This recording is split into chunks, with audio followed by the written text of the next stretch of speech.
our last speaker of the program. We return once more to Australia, but this time to the north in Brisbane, where it's a little bit warmer than it is down south. Geoff Thompson has been drawing or photographing insects since 1975, and he's been with the Queensland Museum for 40 years, working as the collection imager since 2012. Take it away, Geoff. It's all yours. Hello, everyone. I'll just share my screen. Okay, so as Jamie said, I've been drawing things for 40 years. I started work as a research assistant back in 1975 for this wonderful man, Dr. Tom Woodward, who sent me, and I was drawing tiny flower bugs about 3 millimeters long with a microscope with just a grid and eventually a camera lucidator. And I was given 2 one-hour lessons by this wonderful woman, Sybil, who and she gave me ongoing critique. And eventually I got a job with her then husband, Dr. Geoff Monteith, at the old Queensland Museum in 1982. And I was a technician. I was his assistant, and illustration was a small part of my job. And I illustrated on scraperboard till about 2004 using camera luciders and the old technique. And then we got this very basic system, as you can see, and I used to have to turn the fine focus knob and click and do that again, and eventually use a very basic automontage, the cheap version of its software, which cost a fortune back then even. And we were able to get reasonable images. You look at that and it's still acceptable. But, in 2005, I got a Queensland Smithsonian Fellowship. My state government has a agreement with the Smithsonian, and I was able to spend 15 weeks in the USA, and I looked at various imaging systems around the country on the way in, and attended a GNSI conference. And then I had 13 weeks in the Natural History Museum, but within the USDA systematic entomology lab there. And the digital, I learned to illustrate digitally. I should go back. And so that's all done. You draw the outline with a pencil and then trace it in Illustrator. And then you have to have bounded boxes so you can throw pixels at it with various Photoshop brushes. It took about 3 weeks to do such an illustration, but it was an incredible learning experience. But I didn't really use it because but I used the techniques that I learned there to improve my photographs. This is a wonderful shield bug, Calliphara regalis, and you can see that's pretty much what I got out of the camera stacking, and that's what I did to it with the techniques that Marie Metz taught me. In 2011, I won a contract for Queensland Museum from Atlas of Living Australia to purchase photographic assets. We got no money for people, but we got money for assets, and we were to supply images of Queensland Museum's biological collections to Atlas of Living Australia, which was a federal government initiative to try and get a digital presence for the natural world out there. And I'd met Roy Larimer in the US, went out to his lab on one of my last days there, and we managed to get one of his systems. And this was the system as we got it in 2011, and it was a quantum leap in image quality. It has flash and this patented lift, and that's the old microscope set up with a K2 with lots of glass, and it had a lot of chromatic aberration, but you can see that the lift can move accurately. And Roy had software written that you set the top of focus, set the bottom of focus, and tell it what lens, and it tells you how many photos it needs to take. the magnification stays the same because the camera moves, not the lens. And it's been updated several times since then. And the latest thing is this beast of a computer, which is 15,000 Australian dollars, 64 cores, and a 3090 GPU, and two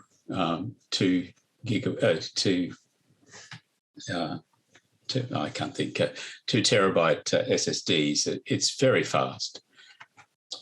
The 2015 upgrade was the biggest change, and that gave us a finer lead screw, as Roy calls it. You can see in the middle, I don't know if you can see my cursor, but in the middle there's some red tape on the lead screw, and that's the screw that turns to move the camera. And he put in a finer one, and that meant that we could move the camera 0.4 of a micron at a time if necessary. And at that time, he'd built a new microscope, which was, but we also had the Canon 5DS. We do have a Canon 5D SR, which we don't use much yet, but that meant that we could use the Canon MPE, which is our workhorse for larger specimens, and it was a 50 megapixel sensor and gave this sort of result, which is incredible, and the detail in them is incredible. And that's done with JPEGs because that's all we had at that time, until we got a different software, because the Lightroom we had wouldn't talk to that camera. And just to show you, so that's the Ocellus microscope. I got a little out of sync there, which Roy built. And when he first built it and was building it, he sent me a message and said, "Who cleaned the windows?" which gave me the idea for the title of the talk. And it has almost no glass. It has a tube that's the right focal length for these wonderful Mitutoyo objectives. And you can see there the 10 times Mitutoyo compared to the previous lens, the Nikon that I was using on the old K2 setup. And even on the 7D Mark II, which was with that microscope, it's a 20 megapixel, but that's the same magnification roughly as that earlier photo. And the detail, the resolution, you can see those grooves in that CETA down the bottom above the scale line. Just incredible. Here's some examples of things we took. That's with the MPE, and this is detail with the Mitutoyo microscope. Yes, it's interesting. There's a sort of a lacquer, a natural lacquer over the surface, which is blurring some of those pits, but you can see the hairs are very sharp. So this is a whole image of a beautiful little underside of a Hyperchrysops apelles lycaenid butterfly, and just to show you the whole beast. And what happened was that Roy came up with an idea of putting a 200 millimeter telephoto lens, and he bought some adapter from some dodgy place in Russia before it was verboten, and it made the Mitutoyo fill the 50 megapixel sensor without any apparent loss in quality, and just did an incredibly different job. It was about the same magnification, but it filled, you just had wider field of view at the same resolution. Now look at that little curved shape in the middle of the field of view, and we're going to zoom in on that. And these are some of those beautiful scales.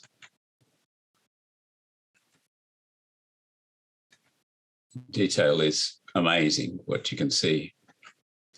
And we do things with little land snails, and that allows us to see the protoconch. This is with the 20 times the maximum power we originally had.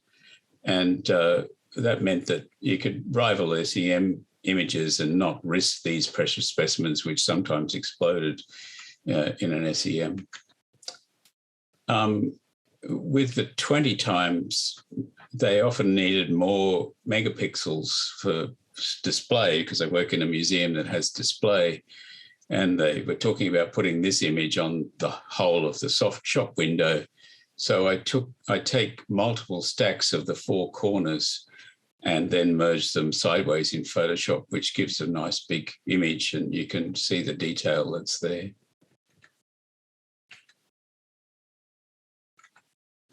That's an image from that same beautiful shield bug I showed you originally, Calliphara regalis. The detail in it's quite amazing, what you can see and the colours, things in some of these insects.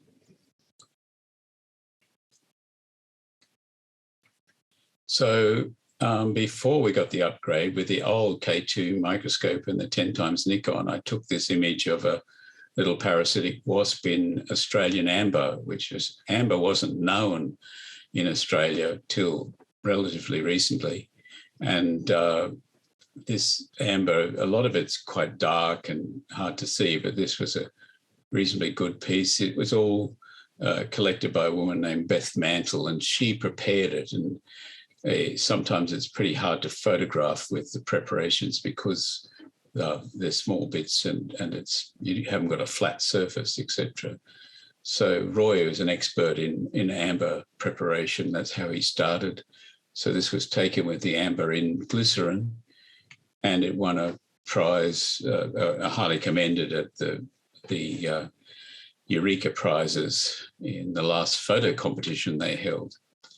You can see the grain in the photograph and the resolution. Now, with the new system, with the old microscope, the 7D Mark II I'm talking about, I was able to take four corners of this specimen, which is a dolichopodid, a long-legged fly, and I took the four corners to fit in those long legs, and the absolutely amazing detail we can see with the newer system is incredible. This is some fossil Casuarinaceae pollen, which amazed me with the 20 times. Those are fossil grains of pollen. I don't remember exactly how old the specimen is, but it boggles my mind. Roy also, the last time he came, he said, "What do you need?" And he made me this special thing for photographing on black velvet. So it has a little pillar with he reamed out a little reservoir to put dental wax in the top. And you put the pin of the butterfly in and bounce these we got pro photos off the white roof of my little cubby hole. And it gives this amazing result without needing to Photoshop. You can see that incredible detail on the black background. Here's another specimen of one of our beautiful Agarus lycenids. You can see the detail with the 20 times. We photographed ants for the federal government, nasty things that might get into Australia. This is a pest, I gather, in North America, maybe more in Canada, but it's Myrmica rubra, the red ant from Europe. And so we photographed these in detail at various views in comparison to reference objects so that people, if they get these things, can see if they've got a nasty ant that's come in. You can see the detail of that eye, which looks like a blackberry to me. And there's the lateral view of the same specimen. This is a common ant in Brisbane. We call them green ants, although true green ants are the North Queensland Ecophylla, but these are the ones that bite us in our lawn ever since I was a kid. But they're one of the most beautiful ants sought after all around the world by ant photographers. Really amazing beasts. This is a carpenter ant, an exotic one that if it got in would cause problems. But it's a much bigger specimen and reveals more detail when you zoom in. This is an incredible new species. Well, it's been described now, but it was a new species when we photographed it of robberfly, and those eyes are in fact quite flat from, they're quite thin. They're like discs that come out from the head. But the detail in those eyes, those ommatidia, is incredible. This was a specimen collected by my first entomological boss, Tom Woodward, on the top of one of the Glasshouse Mountains in 1959.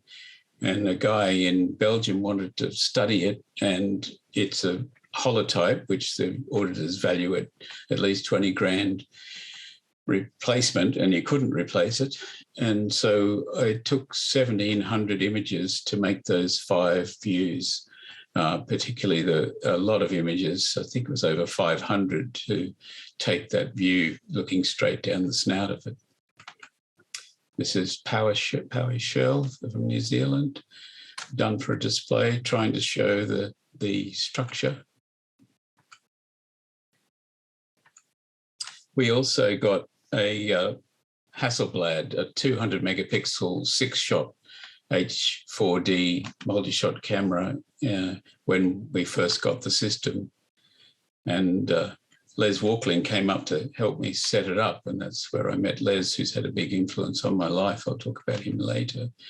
And the first thing I did was try and photograph some of our historic Dodd collection. And this is a 200 megapixel shot, just a single shot, but the sensor moves 6 times in various directions to build the image. This is a whole draw from the night collection. And I want you to look at the group of 4 in that third row from the left, third from the top, that bottom specimen. I took 12 200 megapixel images that had to be cropped to fill the field of view a little bit, but I used the power of the computer that Roy Larimer had built back then to focus stack it, and it gave an incredible result.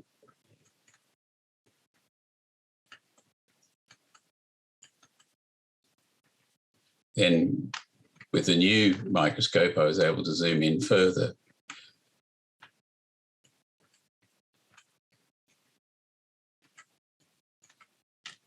And I've had this is Maria Fernanda Cardoso, a Colombian-born artist who I've worked with over quite a few years. I started out when she had an exhibition called the Museum of Copulatory Organs in the Sydney Biennale, which is the big art festival in Sydney, in 2012.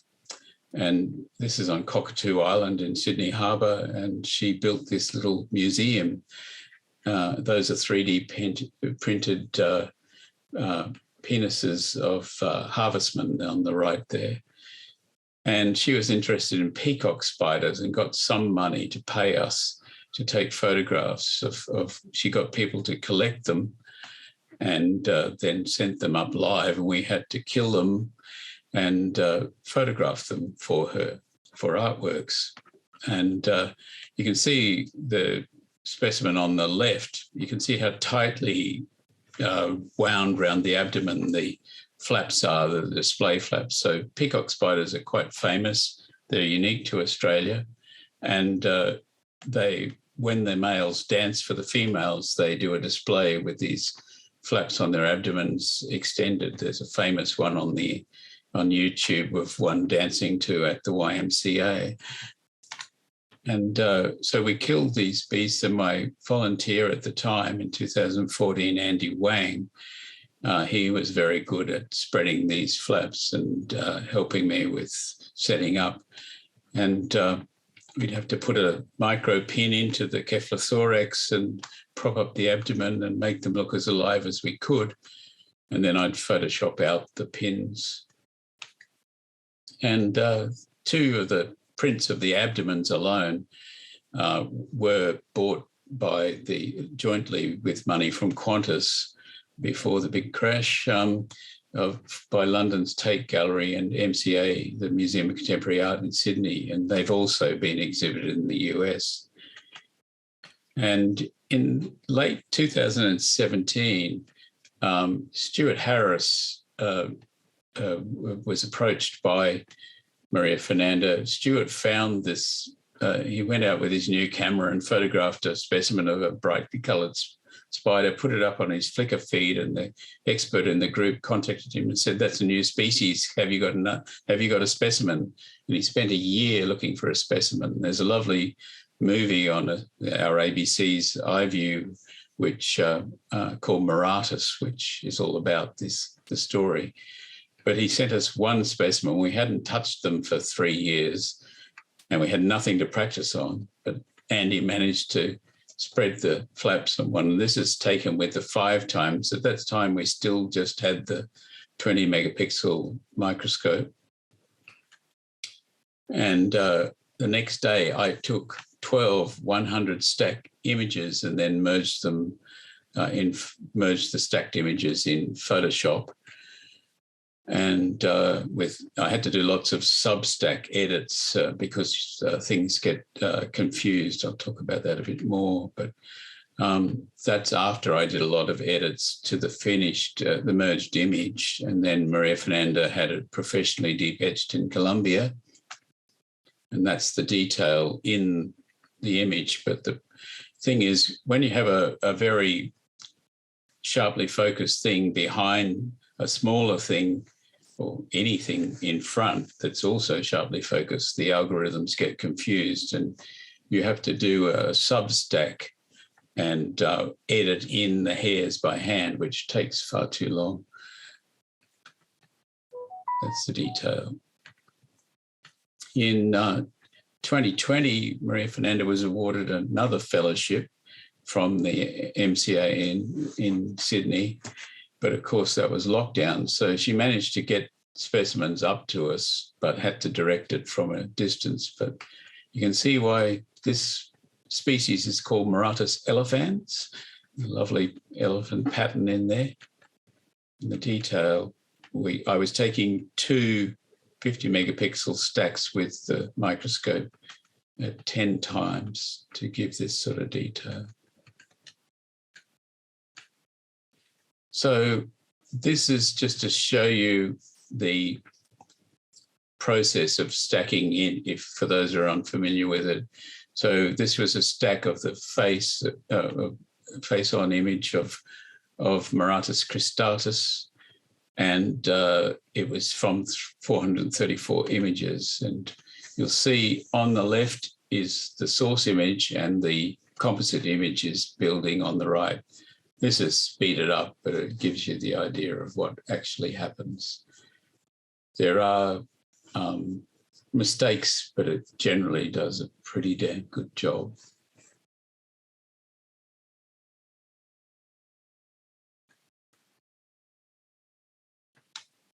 So as I said, we were doing 2 stacks separately. This one was spread on card, grey photographic card, but Maria Fernanda had glued it down. She tried to save us time by doing things herself, and unfortunately the glue made these little brown spots on the card. But I merged those 2 images, and as you can see, the specimen had been damaged in the spreading process, sadly.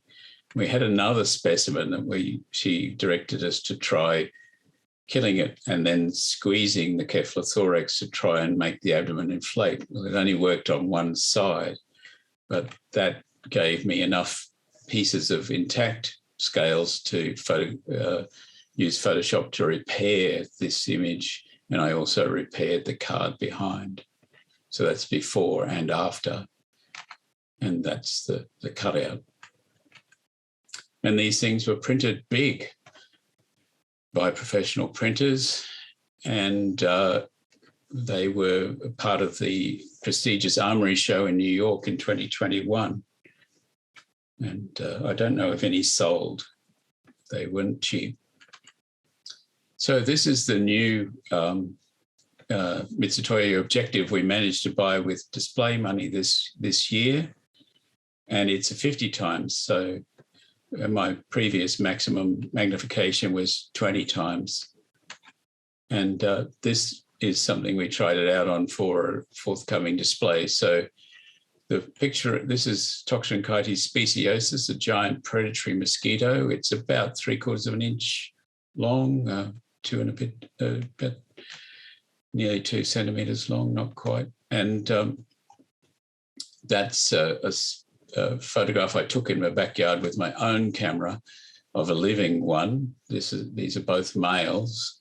The one on the right is a pin specimen, where the pin has been cut off and pointed, piercing the abdomen from below, the thorax from below, I mean, and you can see the pin beneath the legs and right wing there falling away. But I want you to look at the head and particularly this area of scales around the eye. And this is what I did with the new lens, the 50 times. And the detail is amazing. Just incredible what we can see with it. And that's part of the eye. Mosquitoes seem to have this weird formation of the eye with little sort of columnar ommatidia with this little depression in the top. Quite amazing.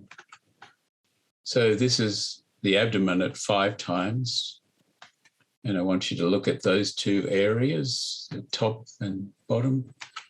And there's the close-ups that I took with the 50 times. And that's the detail. And each one of those scales is about 0.1 of a millimeter long. So it's incredible what we can see. Couldn't have conceived of doing this even 5 years ago. This is a zodiac moth taken with 100 mil on the 50 megapixel 5DS. And I had to take 2 images and merge them and do a fair bit of editing to repair damage. And just have a look at that little, on the little tail on the left. It's just that first indentation on the bottom that we're looking at. And this is a cropped image from that image. And just to show you the work involved, sometimes even though I tried to clean it as much as possible, I used a blower a lot and all that, but it didn't work. And I had to clean away all that dirt in Photoshop. And this is the 50 times image of the same specimen. And you can see that incredible detail. This is a male Richmond birdwing that used to be common around Brisbane many years ago in the 19th century. It's now retreated to rainforest areas around the Gold Coast and the Sunshine Coast hinterland to the north. And this is the 20 times image of its scales. I'm pretty sure that's a pollen grain on the left there. And this is the 50 times image. And you can really see the detail that's revealed. So I mentioned Les Walkling before, and he invited me up as a presenter in 2019, just after the GNSI conference that we had here. And because I was a presenter, I didn't have to pay, and I got treated like another student, and it was absolutely incredible. And I learned all sorts of amazing things. And it's where the rainforest meets the sea at Cape Tribulation. And that's Les with Tony Hewitt, who was the other great photographer on that particular workshop. And he told me about Topaz, which I'm sure many of you will know about. It's AI software. Les calls them the crazy Texans. And they just use artificial intelligence to edit photographs and make photographs bigger with one of their programs. And this was an image we needed to publish, showing first instar larvae of the giant wood moth emerging, and we couldn't reproduce it. And the AI software made it totally printable and useful. And all these techniques, Les gave us lots of Photoshop actions and that do incredibly complex things way beyond my level of expertise. And they all improve my photographs.